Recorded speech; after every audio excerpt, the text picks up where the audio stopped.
आङो सिगांथारावनो आफा इसोरखौ हामबायनोसै आरो इसोरनि राव खोनासंनो मोजां मोनग्रा नोंथांमोन बयखौबो फोरबो जिसु ख्रिस्ट'नि मुङै आंनि सालम एनबि इउटुब चेनेलाव गुरै गोसोयै आङो बरायनानै आरो आजावनानै लायो। फै आरोबाव जों दसे सम इसोरनि रावखौ जोङो सोलोंज्लायनि आरो दिनैनि आयदायानो जाबाय इनाय मावग्रानि गोसो गाबनाय। आङो आसा खालामो बे रावनि गेजेरजों इसोरनि बोर आशीर्बादना नोंनि जिबनाव थागोन। आङो फरायगोन लुकासनि बिलाइ 23 बालाब 39निफ्राय लानानै 43 सारिखौ जोङो नायनि फरायनि जिसुनि मुङै। आरो क्रुसाव दोगथाबजानाय इनाय मावग्राफोरनि सासेया जिसुखौ निन्दिनानै बेबायदि होनदोङो, नोङो ख्रिस्ट' नङा खोमा, नोङो गावखौबो आरो जोंखौबो बासाय। बे राव फरायनाय खोनासंनाय जों बयखौबो बोर आरो आशीर्बादखौ लाबोथों। जेब्ला जिसु ख्रिस्ट'आ क्रुसनि सायाव दङमोन आरो जिसु ख्रिस्ट'जों लोगोसे आगदाजों आरो आगसिजों सानै दाखुफोरखौबो क्रुसाव दोगथाबनाय जादोंमोन। आरो बै समाव गोबां मानसिफ्रा जिसुखौ निन्दिनानै बुंदों, नोङो इसोर नङा खोमा, नोङो गुबुनखौ बासायबाय, नोङो क्रुसनिफ्राय ओंखारबो जेन जोङो नोंखौ नुनानै फोथायनो हानाय बादि। बे समाव जिसु ख्रिस्ट'आ क्रुसनि सायाव बै मानसिफोरखौ निमाहा होनानै बिफानियाव बियो खावलायदोंमोन। बे गासैखौबो नुनानै आरो खोनानानै जाय दाखुआ जिसु ख्रिस्ट'नि आगदाजों क्रुसाव दोगथाबजानानै दोनजादोंमोन, बियो जिसु ख्रिस्ट'खौ नुदों आरो जिसु ख्रिस्ट'खौ सिनायदों। रावबो मानसिया बेबायदि निमाहा होनो हाया, रावबो मानसिया बेबायदि अननो हाया, बेखौ बियो नुदों आरो बियो गोनो गोथो खालामालासे सिनायदोंमोन बेनो जिसु ख्रिस्ट'आ, सिनायदोंमोन बेनो बासायग्राया, सिनायदोंमोन बेनो आंनि जिबनखौ उद्धार खालामनो आरो सोरगो रायजोआव लांनो हाग्राया। आमेन। बे समाव जाय दाखुआ जिसु ख्रिस्ट'नि आगसिजों बियो क्रुसनि सायाव दङमोन, बे जिसु ख्रिस्ट'खौ निन्दिनानै बुंदोंमोन, नोङो इसोर नङा खोमा, बेनिखायनो नोङो गावखौ आरो जोंखौबो नोङो बासाय। बे आगसिजों दोनजानाय मानसिया गावनि गलतिखौ बे दोनखोमानानै इसोरजों बासायजानो, इसोरनिफ्राय सख'जानायखौ मोननो बियो खावलायदोंमोन। जोंबो गोबां समाव जोंनि पापखौनो दोनखोमानानै जोङो जि भुल मावबाय, जोङो जि पाप मावबाय, जोङो इसोरनिफ्राय जोङो गोजानाव थांबाय, जोङो बेखौ दोनखोमानानै जोङो बेखौ इसोरनो खोन्थायालासे, गावनि दायफोरखौ जोङो स्वीकार खालामालासे जों गोबां समाव इसोरनिफ्राय अननाय आरो दयाखौ मोननो थाखाय जोङो इसोरनियाव खावलायो। आरो बे एखे खामानिखौ जाय दाखुआ जिसु ख्रिस्ट'नि आगसिजों दोगथाबजादोंमोन, बियो बेखौनो बुंदोंमोन। बे गावनि भुलखौ स्वीकार खालामालासे जिसु ख्रिस्ट'निफ्राय सहायखौ मोननो बियो खावलायदोंमोन। आरो बे समाव जाय दाखुआ जिसु ख्रिस्ट'नि आगदाजों दङमोन, दोगथाबजादोंमोन, बियो गावनि लोगोखौ बुंदों, ओ नोङो इसोरखौ गिया नामा? जोङो जोंनि पापनि थाखायसो मोननांगौ साजाखौ जों मोनदों, नाथाय बे जिसु ख्रिस्ट'आ दाय गैयामोन, बे दाय गैयालासे बियो थैदों।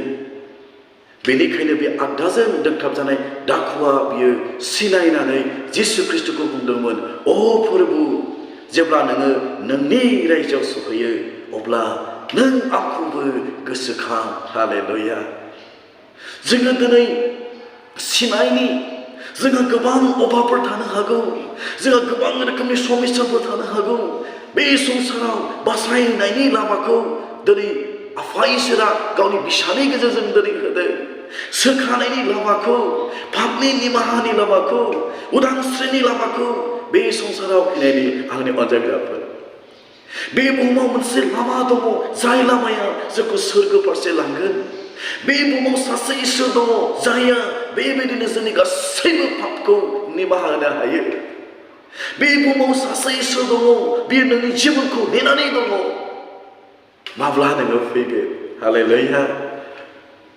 बे समाव जिसु ख्रिस्ट'आ बे आगदाजों दोगथाबजानाय दाखुखौ गोबाव खालामालासे बियो फिननायखौ होदों, आङो दानो सिमान लायो नोङो आंजों लोगोसे नोंनि जिबना पाराडाइसआव हाबगोन हालेलुया जिसु ख्रीष्टआ दिनै सैनांदोंमोन बे क्रुसनि सायाव गोबां दुखु बियो सुबुं माहारिनि पापखौ बाननानै बियो दिनै दङमोन नाथाय जिसु ख्रीष्टआ बे खुसियै आगदाजों दोनजानाय दाखुनि जिबनखौ बियो दिनै नाजावदोंमोन दान्दैसेयावनो बिनि भुल दाय जि दायनि थाखाय दाखु मावनायनि थाखाय बे क्रुसाव दोगथाबजादोंमोन संसाराव थानाय मानसिफ्रा बै समाव गोबाङा बे दाखुनि दायखौ निमाहा होनो हायाखैमोन जायनि थाखाय बिनि साजानि थाखाय बेखौ क्रुसाव होदोंमोन नाथाय जिसु ख्रीष्टआ बे दाखुखौ